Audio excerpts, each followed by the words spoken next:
Today I'm going to talk about the agenda behind social-emotional learning. It was started by Castle, and the definition is the process through which children and adults understand and manage emotions, set and achieve positive goals, feel and show empathy for others, establish and maintain positive relationships, make responsible decisions, and handle challenging situations effectively. The history of SEL is rooted in American progressive education, beginning with Edward Thorndike and John Dewey, who linked education with behavioral psychology. SEL was created in 1994, but it took years to prepare and research. They used the COVID restrictions to sell it to parents and educators in 2020 under the guise of mental health. So this is the interactive castle wheel which I found on their website, and you can see the social emotional learning is at the center of the wheel, surrounded by the 5 core competencies, which I'm going to go into detail about. Around that are concentric circles representing the classrooms, schools, families, and communities. So they are not just targeting the children in the schools, but they are also trying to train the entire community in these SEL skills. These are the 5 core competencies of SEL's curriculum standards. It is very important to be able to recognize and understand these so that you can identify SEL when you see it. And you can also recognize it in its various forms and presentations.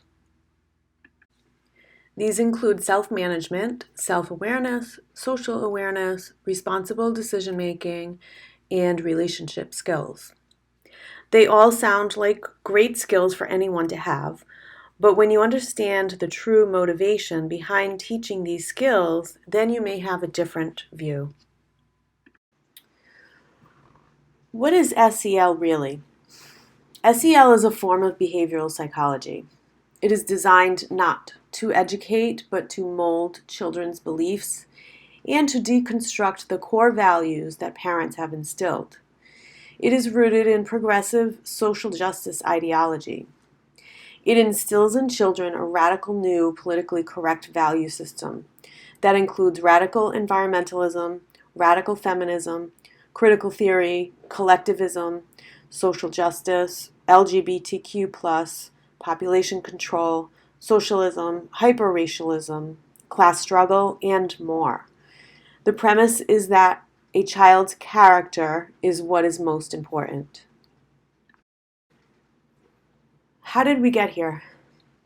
The United Nations Education, Scientific, and Cultural Organization, called UNESCO, is an agency of the UN.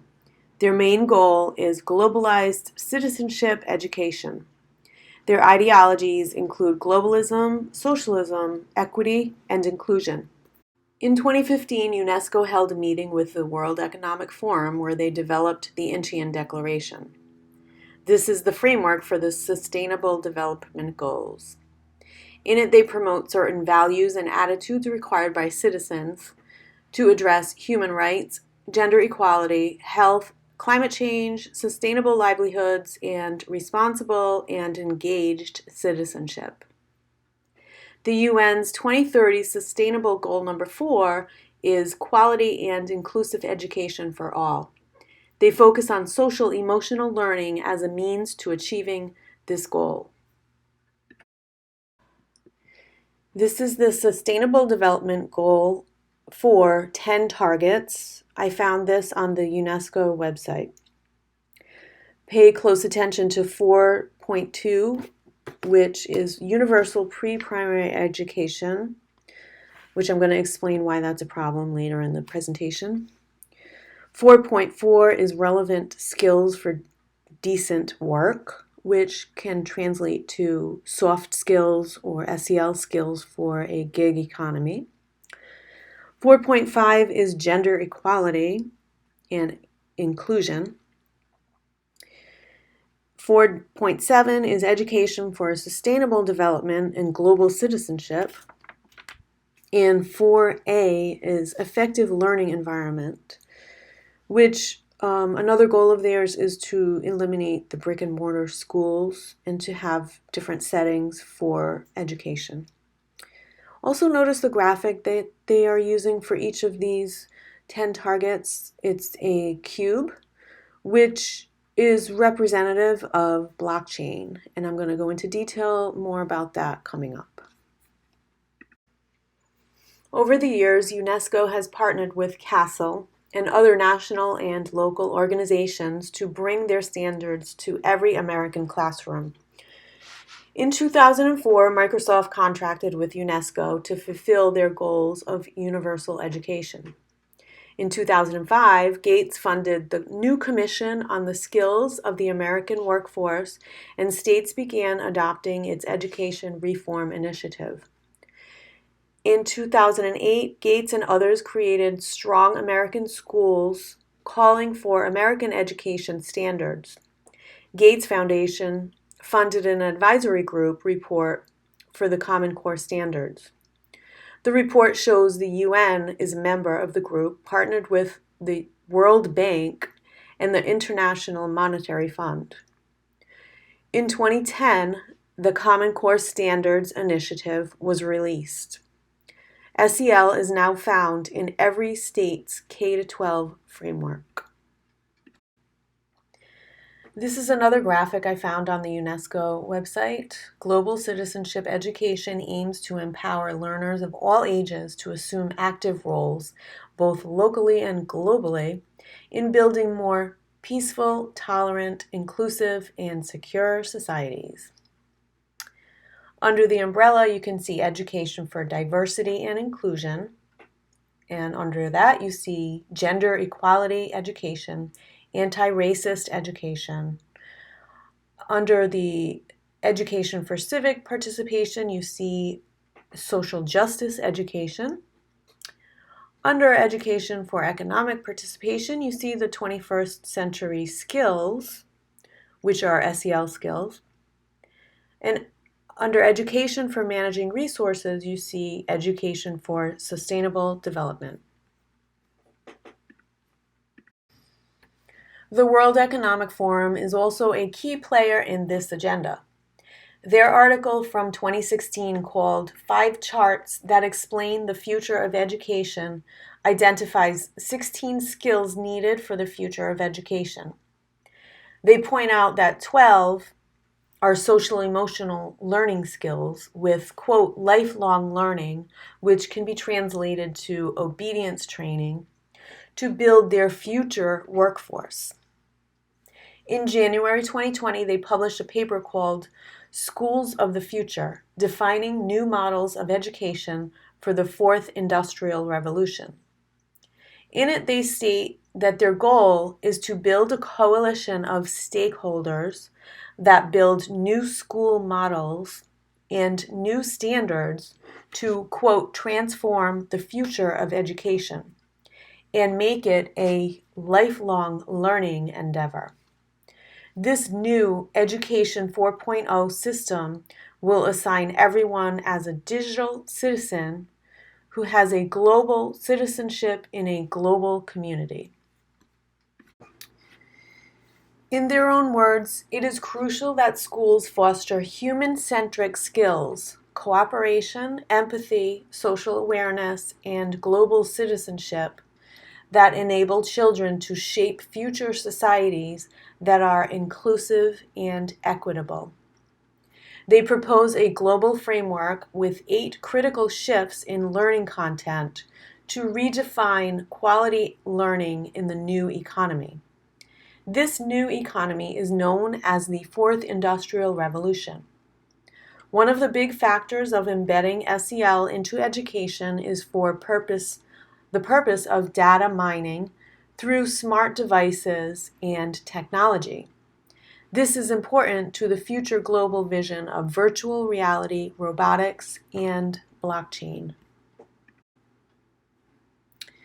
These are the 16 skills needed for the future of education according to the World Economic Forum, called 21st Century Skills. It's separated into 3 sections: foundational literacies, competencies, and character qualities. Again, the emphasis is on the child's character, and 12 of these 16 are all SEL skills.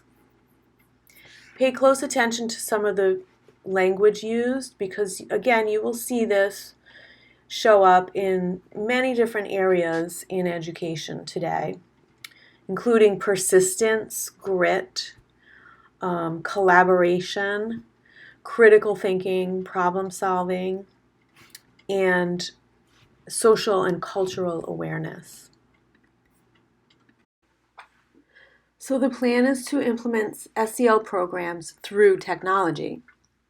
The Grandview research consulting firm has projected that the education technology market will reach $285.2 billion by 2027. Their executive summary points out that, quote, social and emotional skills are critical to the workforce of the future. And they estimate that 65% of children entering grade school will end up working in jobs that don't exist today. They go on to state that SEL will prepare today's students for this evolving workplace. It can be highly effective to introduce SEL early and embed it into the core curriculum throughout a child's schooling, and that technology can be invaluable at enabling SEL. They also repeatedly speak of the parents being involved in developing SEL at home as well as in school, and that teachers and staff should all take the adult SEL programs. They're building a complete shift in the consciousness of all children, parents, and teachers to think and behave differently the way that they want them to act. According to the researchers at Columbia University, in 2015, they determined that SEL programs have a strong return on investment over long periods of time, stating that the programs generated an average of return of $11 per $1 invested. The Heckman Equation Project was funded by the Pritzker Children's Institute and the Buffett Early Childhood Fund, both having ties to this overall agenda. They sum it up as, quote, invest, develop, sustain, and gain. They want to invest in early human development of cognitive and social skills from birth to age 5, sustain it through education all the way up through adulthood, and, quote, gain a more capable, productive, and valuable workforce that pays dividends to America for generations to come. They argue that they need to get them while they're young because, quote, skills developed through quality early childhood education last for a lifetime. The research shows that age birth to 5 high-quality education will provide a higher rate of return than preschool alone. They claim that this return on investment will mean better life outcomes, better health, quality of life, less crime, higher IQ, better employment, and an increase in mothers' labor income as a result of subsidized child care. They want this system in place for all children, which is evident by the free preschool for all proposal by the current administration. This is an example of how SEL is embedded in the standards, the core curriculum, and the educational standards. These are the CPOMs, which is the Florida standards for visual arts, because that is my background. And this is just one example that I pulled from grade 5. You could see careers in and related to the arts significantly and positively impact local and global economies. The next one is the 21st century skills necessary for success as citizens, workers, and leaders in a global economy are embedded in the study of the arts. Now, what you need to understand is that every single lesson that a teacher is teaching must be aligned to these standards. So it's no matter what the lesson is about, you always have to be referencing these standards. So this is the Florida House Bill 7 Individual Freedom Act, which was passed in 2022. And unfortunately, this bill snuck in the language to allow for SEL programs in Florida schools. In Section 3-4, it states life skills that build confidence, support mental and emotional health, enable students to overcome challenges including self-awareness, self-management, responsible decision-making, resiliency, relationship skills and conflict resolution, understanding and respecting others' viewpoints and backgrounds, and etc.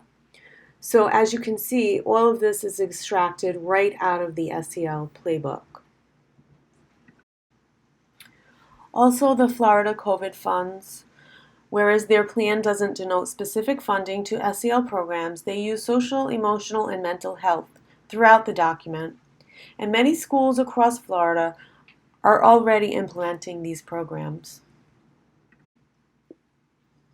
This is the Mental Health Matters Act, which was recently passed in the House. And it's an act to support the behavioral needs of students and youth, invest in the school-based behavioral health workforce, and ensure access to mental health and substance use disorder benefits.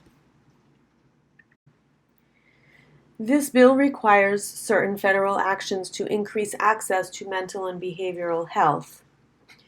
So as you can see, it mentions creating grants to increase the number of school-based mental health services providers, etc.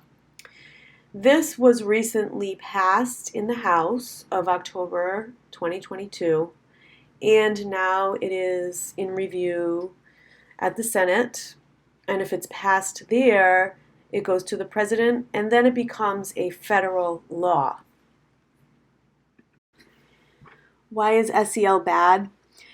SEL is the basis for a behavioral control system designed to deconstruct the core values and beliefs of children. The ultimate goal is to build a worldwide global skills economy with a digital global citizenship workforce.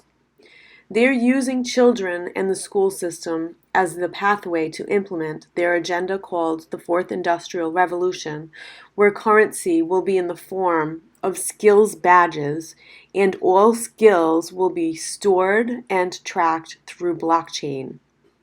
This system will use digital surveillance and tracking, data collection, digital identity, and a social score system. It is currently being unleashed to move everyone into a one-belief system and a low-wage gig economy based on artificial intelligence and algorithms using metadata starting from pre-K. The end result will be a transhumanist world where everyone is controlled by artificial intelligence in the metaverse. This may sound dramatic and extreme to someone who has little knowledge and understanding on the topic, but after studying it for some time now, I am not exaggerating, but predicting a future if we are to stay on the current path without any intervention. It's time for parents, teachers, community members, and leaders to get off the sidelines and participate in this fight to take back the American education system and eliminate all of the access points where this agenda is creeping in. Please be a part of the solution and get involved in your local school system. Thank you for watching.